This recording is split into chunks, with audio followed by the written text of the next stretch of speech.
Hello दोस्तों, आज इस वीडियो में हम हिंदी व्याकरण के सबसे ज़्यादा महत्वपूर्ण टॉपिक के बारे में पढ़ेंगे जिसका नाम है छंद। तो आप इसको भी ध्यान से सुनिए। पहले छंद का हम पहले बेसिक पढ़ेंगे जिसका हमने पार्ट 1 नाम दिया है। इसकी पार्ट 2 वीडियो भी आएगी जिसमें कि छंद के प्रकार के बारे में डिटेल में पढ़ेंगे। पहले आप छंद के बारे में यदि बेसिक नहीं पढ़ते हैं तो आप बिल्कुल मान के चलिए कभी भी आप छंद के सवाल जो हैं परीक्षा में कभी भी सही से नहीं बना पाएंगे। तो आज हम इस वीडियो में छंद जिन जिन से मिलकर बना होता है और छंद में जो भी कुछ होता है वो इस वीडियो में पढ़ेंगे।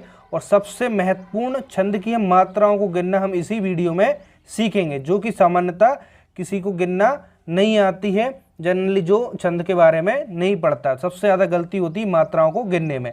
तो वीडियो के अंत तक बने रहिए। आज से आपके लिए छंद में किसी प्रकार की कोई समस्या नहीं होगी। इसके बाद इसका पार्ट 2 भी आएगा, उसको भी आप ज़रूर देखिएगा। और आपको हिंदी व्याकरण के नोट्स चाहिए तो वो मात्र 49 रुपीज़ में प्राप्त कर सकते हैं। नीचे डिस्क्रिप्शन बॉक्स में जाएं, वहाँ पे टेलीग्राम ग्रुप को ज्वाइन कर मुझे मैसेज करें, वहाँ से मैं आपके लिए सारी जानकारी नोट्स के बारे में बता दूंगा। तो चलिए हम वीडियो को स्टार्ट करते हैं। और देखिए, वीडियो बहुत ही मेहनत के बाद मैं आपके लिए यहाँ पे बना रहा हूँ, तो जल्दी से वीडियो को लाइक ज़रूर कर दीजिए ना। और वीडियो पसंद आए तो वीडियो को आगे शेयर और कमेंट्स कर भी मुझे बताइएगा। चलिए हम बेसिक पढ़ते हैं छंद के बारे में। ध्यान से सुनना और समझना, बहुत ही सरल टॉपिक है। मैं आपके लिए बहुत सरल बहुत ही ज़्यादा आसान तरीके से समझाने की कोशिश करूँगा, तो बने रहिए वीडियो के अंत तक। सबसे पहले देखिए छंद, इसकी परिभाषा जाने। परिभाषा क्या होगी? जिस रचना में मात्राओं और वर्णों की विशेष व्यवस्था तथा संगीतात्मक लय और गति की योजना रहती है उसे छंद कहते हैं। ये तो छंद की डेफिनेशन हो गई। अभी आपके लिए एकदम इतने जल्दी छंद समझ नहीं आएगा, तो आप वीडियो के अंत तक बने रहेंगे तो आपके लिए लगभग 80% छंद समझ जाएगा। और पार्ट 2 में जो 20% है वो आपका क्लियर हो जाएगा। अभी आपको कोई बात नहीं, छंद की परिभाषा समझ में नहीं भी आई होगी तो कोई बात नहीं, फिर से पढ़ता हूँ। जिस रचना में मात्राओं और वर्णों की विशेष व्यवस्था और संगीतात्मक लय और गति की योजना रहती है उसे हम छंद कहते हैं। ठीक है, ये तो परिभाषा हो गई। अब देखिए छंद के संगठक तत्व यानी कि छंद किन किन से मिलकर बना होता है। एग्जाम अच्छा एक प्रश्न ऐसे भी पूछा जाता है कि छंद के संगठक तत्वों की संख्या कितनी है, तो वो कितनी है? 8 है। आप बताएंगे 8 है। छंद किन किन से मिलकर बना होता है? छंद में चरण होते हैं, वर्ण होता है, मात्रा होती है, क्रम होता है, यति, गति, तुक और गण। इन 8 संगठक तत्वों से छंद मिलकर बना होता है। अब देखिए आपको धीरे धीरे समझने आने लगेगा। सबसे पहले हम चरण के बारे में जानते हैं। एक एक करके जो 8 संगठक तत्व हैं इनको हम समझने की कोशिश करते हैं। पहला चरण। चरण किसे कहते हैं? जो छंद होता है, छंद की कुछ पंक्तियों का समूह होता है, यानी छंद एक पंक्ति का होता नहीं, उसमें कुछ पंक्तियों का समूह होता है। और प्रत्येक पंक्ति में समान वर्ण या मात्राएं होती है, यानी कि जो प्रत्येक पंक्ति होती है उसमें या तो समान वर्ण होंगे या समान मात्राएं होंगी। वर्ण और मात्रा हम दोनों क्यों बोल रहे हैं? क्योंकि अब देखिए वर्णिक छंद अलग होते हैं और मात्रिक छंद अलग होते हैं, वो हम नेक्स्ट वीडियो में प्रकार में मैं आपके लिए बता दूंगा। अभी आप समझिए कि चरण क्या होगा। प्रत्येक पंक्ति में समान वर्ण या मात्राएं होती हैं, उसे हम चरण कहते हैं। देखिए प्रथम और तृतीय यानी कि जो पहला और तीसरा चरण होगा उसे हम विषम चरण कहते हैं। और जो दूसरा और चौथा चरण होता है उसे हम सम चरण कहते हैं। देखिए जैसे जैसे आप वीडियो को आगे बढ़ते जाएंगे आपके लिए छंद और अच्छे से क्लियर होता जाएगा। तो अभी आप वीडियो को अंत तक देखें। देखिए चरण क्लियर हो गए। प्रत्येक पंक्ति में समान वर्ण या मात्राएं होती हैं। पहला और तीसरा जो चरण होता है उसे विषम चरण, दूसरा और चौथा चरण होता है उसे सम चरण। अब इससे उदाहरण से समझिए, जो एक छंद है आपके सामने मैंने लिख दिया है, इससे मैं आपके लिए समझाता हूँ कि विषम चरण कौन से होंगे और सम चरण कौन से होंगे। जैसे कि बंदव गुरु पद पदुम परागा, एक चरण यहाँ तक हो गया, कोमा लगा। सुरुचि सुवास सरस अनुरागा, तो दूसरा चरण यहाँ पे हो गया। अमिये मूरी में चूरन चारू, तीसरा चरण। समन सकल भवरुज परिवारु, चौथा चरण। तो यहाँ पे मैंने आपके लिए एक उदाहरण से चरण समझाने की कोशिश की है। ये कौन सा? पहला चरण, ये दूसरा चरण, ये तीसरा और ये चौथा। ठीक है, बात समझ में आ गई आपके लिए चरण। अब देखिए जैसे कि हमने बात की कि देखिए प्रत्येक पंक्ति में समान वर्ण या मात्राएं होती है उसे चरण कहते हैं। यानी यहाँ पे एक पंक्ति है, इसमें समान वर्ण या मात्राएं होंगी तो ये क्या होगा? प्रथम चरण। ये दूसरा चरण, तीसरा और चौथा चरण। अब जो हम कह रहे हैं विषम चरण किसे कहेंगे, पहला और तीसरा, यानी कि जो पहला है, पहला और जो तीसरा है, पहला और तीसरा विषम चरण कहलाएंगे, और दूसरा और चौथा चरण है वो कैसे, सम चरण कहलाएंगे। इनका क्या महत्व होता है वो आगे आप वीडियो में देखते जाइए, आपको क्लियर ऑटोमेटिकली हो जाएगा। अब सेकंड पढ़ते हैं वर्ण के बारे में। देखिए जो दूसरा है वो वर्ण। वर्ण हम किसे कहते हैं, ध्वनि की जो मूल इकाई होती है, जो सबसे छोटी इकाई होती है, जैसे कि का, खा, गा, आ है ना, जो वर्ण होता है वो मूल इकाई होती है, ध्वनि की मूल इकाई, उसे वर्ण कहते हैं। इसके बारे में आप जानते होंगे। वर्ण दो प्रकार के होते हैं, एक लघु होता है, एक गुरु होता है। लघु और गुरु क्या होता है, इसको आप ऐसे समझे, जो छोटे होते हैं, छोटे वाले, तो उसे हम लघु कहेंगे, और जो बड़े होते हैं उसे जिसे दीर्घ भी बोलते हैं उसे हम गुरु बोलते हैं यहाँ पे, ठीक है। लघु और गुरु, छंद में लघु और गुरु ही चलते हैं। तो देखिए अब यहाँ पे, अब आइए यहाँ पे मात्रा पे। अब इसको ध्यान से समझिए, छंद का सबसे ज़्यादा महत्वपूर्ण जो भाग है वो हमारा मात्रा ही है। मात्राओं के यदि काउंट करना आप सीख गए अच्छे से, इसके नियम जान लिए, तो आप छंद अच्छे से पहचान पाएंगे। अब इसको समझना यहाँ से बहुत ही महत्वपूर्ण हो जाता है। वर्णों के उच्चारण में जो समय लगता है उसे लघु वर्ण की मात्रा, और देखिए यानी कि इसकी डेफिनेशन मैं आपके लिए समझाता हूँ एक बार में। मात्रा कैसे कहते हैं, वर्णों को उच्चारण में जो भी समय लगता है, यानी कि कम समय लगता है तो लघु मात्रा होगी, ज़्यादा समय लगता है तो बड़ी यानी दीर्घ यानी गुरु मात्रा होगी। किसी भी वर्ण में या तो लघु होगी मात्रा या गुरु होगी, यानी कि या तो छोटी मात्रा होगी या बड़ी होगी। छोटी मात्रा को हम कहेंगे लघु और बड़ी मात्रा को कहेंगे गुरु, ठीक है।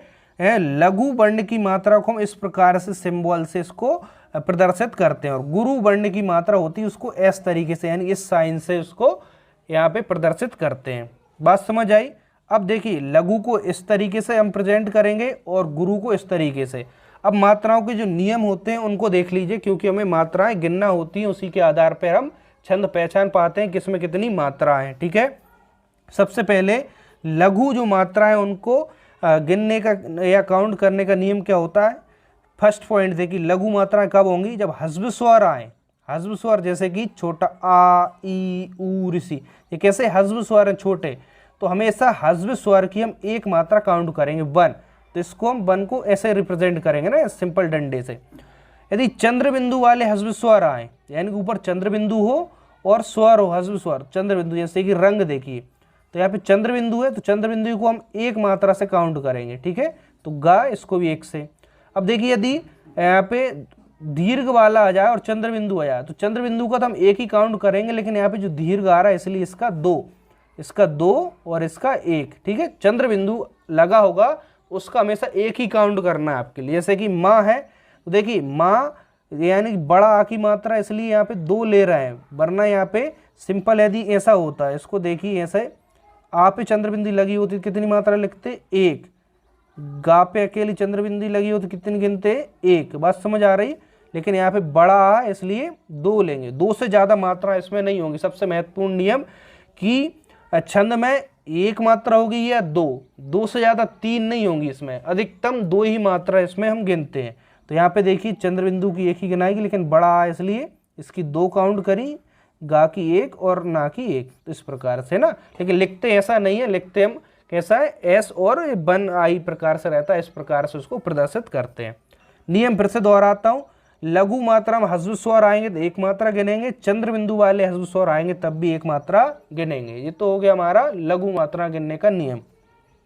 मैं आपके लिए जब प्रकार बताऊंगा तो उसके उदाहरण होंगे, उसमें हम मात्राओं को गिनेंगे और उसके आधार पर ही बताएंगे कि वो चौपाई का उदाहरण है कि हरिगीतिका का है या दोहा का है या सोरठा का है, ठीक है। वो नेक्स्ट वीडियो में आप देखिएगा। गुरु मात्रा जो होती है वो कैसे काउंट करना है। गुरु मात्रा में इसमें दीर्घ स्वर आएंगे, यानी कि जो दीर्घ है बड़ी मात्रा वो आएंगी। जैसे कि बड़ा आ गया, इसमें कितनी होंगी 2 मात्रा काउंट करें गुरु, बड़ी 2, बड़ा ऊ 2 मात्रा, ए आई ओ इन सब में 2 मात्रा काउंट करेंगे और 2 मात्राओं को हम इस प्रकार से लिखते हैं। बात क्लियर है। जैसे कि उदाहरण देखिए ओला, तो ओ की मात्रा है तो 2 काउंट करेंगे, ला तो ला भी बड़ा है तो 2 यहाँ पे इस प्रकार 2 2 4 मात्रा है। नौका तो यहाँ पे औ की मात्रा है तो इसको 2 काउंट करेंगे, और का में बड़ा आ की मात्रा है इसको भी 2, तो 2 2 4। औरत औ की मात्रा है 2 और 1 और 1, इसको 1 1 काउंट करें तो 2 3 4 मात्रा हुई। ठीक है, इस प्रकार से हम गिनते हैं। गुरु के कुछ और नियम देखिए। तीसरा नियम देखिए, जो गुरु मात्रा है उसका तीसरा नियम कि अनुस्वार युक्त वर्ण होंगे उसकी भी हम कितनी गुरु में लेंगे, यानी कि 2 मात्रा काउंट करेंगे। अनुस्वार क्या होता है, जो ऊपर ऐसे एक बिंदी रखी होती है अनुस्वार, जैसे आ है, आग ऊपर एक बिंदी है, तो इसको हम किस गुरु में लेंगे अनुस्वार को, यानी 2 मात्रा गिनेंगे और का की 1 हो जाएगी, 2 और 1 3। से कंचन, तो यहाँ पे अनुस्वार है, तो का के ऊपर अनुस्वार, इसकी 2 मात्रा लेंगे, 2 से ज़्यादा नहीं हो सकती, चाहे 1 और ना 1। तो ऐसे घंटा लिखा है, इसको अनुस्वार है, अनुस्वार की 2 और बड़ा टा है इसलिए यहाँ पे 2 मात्रा। ठीक है, 2 मात्राओं को इस प्रकार से हम रिप्रेजेंट करते हैं। इन नियमों को ध्यान से आप लिख लें आपकी कॉपी में और इनको दोहरा लें। हम कल जो नेक्स्ट वीडियो देखेंगे उसमें आपके लिए बहुत ज़्यादा हेल्प मिलेगी। चौथा नियम गुरु का क्या होता है कि विसर्ग युक्त जो वर्ण आएंगे उसकी भी हम 2 मात्रा काउंट करते हैं। जैसे कि यहाँ पे क्या है, ये विसर्ग है, तो विसर्ग है, जैसे प्रा में तो अपने आप में बड़ा की मात्रा 2 मात्रा है, ता के बाद विसर्ग है, तो विसर्ग की भी हम 2 मात्राएं काउंट करते हैं। ठीक है, 5वां नियम गुरु में संयुक्त वर्ण, इसको ध्यान से देखिए, इसमें जल्दबाजी में क्या होता है गलती हो जाती है। 5वां संयुक्त वर्ण, यानी कि 2 वर्ण आपस में जहां मिलते हैं, संयुक्त वर्ण के पूर्व लघु वर्ण, यानी कोई संयुक्त वर्ण है उसके पहले कोई लघु वर्ण है, उसमें हम गुरु मात्रा को काउंट करेंगे, गुरु को काउंट करेंगे। जैसे कि उदाहरण से देखिए सत्य है, तो यहाँ पे संयुक्त वर्ण क्या, ता और या, इससे पहले स जो है वो अपने आप में लघु वर्ण है, लेकिन संयुक्त वर्ण, अभी हमने नियम लिखा संयुक्त वर्ण के पूर्व का जो लघु होगा वो क्या दीर्घ हो जाएगा। वैसे है तो लघु, लेकिन यह संयुक्त है इसके बाद में, इसलिए पहले वाला गुरु होगा। गुरु में 2 मात्रा और इसकी फिर 1 गिनाएगी, 3 हो गई। इसमें देखिए यहाँ पे खा और या मिल रहा है, संयुक्त है, संयुक्त से पहले क्या है बी, छोटी ई की तो वैसे हम 1 मात्रा काउंट करते, लेकिन यहाँ पे संयुक्त से पहले जो लघु है उसको दीर्घ बना देते हैं, तो दीर्घ की 2 काउंट करेंगे। और फिर इसकी देखिए, इसको तो हमने फिर इसमें दीर्घ में काउंट कर लिया, तो जो या है वो देखिए बड़ा है, तो बड़ा की हम 2 मात्रा और ता है 1 मात्रा। धर्म है, तो देखिए आधा रा माँ पे लगा है, तो संयुक्त से पहले जो लघु है वो दीर्घ हो जाएगा, 1 मात्रा थी 2, तो माँ की 1 3। जैसे कि का और ता, संयुक्त से पहले जो भा है लघु है, लेकिन नियम के अनुसार हम गुरु बना देंगे, 2 मात्रा इसकी लिखेंगे और इसकी फिर कितनी 1। बात समझ आ गई।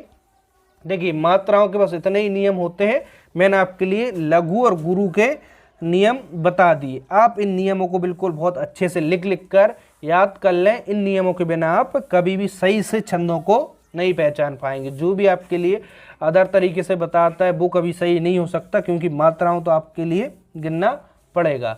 चलिए बाकी अब इसका जो देखिए चौथा जो है संघटक तत्व, वो क्या है क्रम। बाकी तो सरल है, अब बाकी सबसे मेन था इस वीडियो में मात्राओं को सीखना।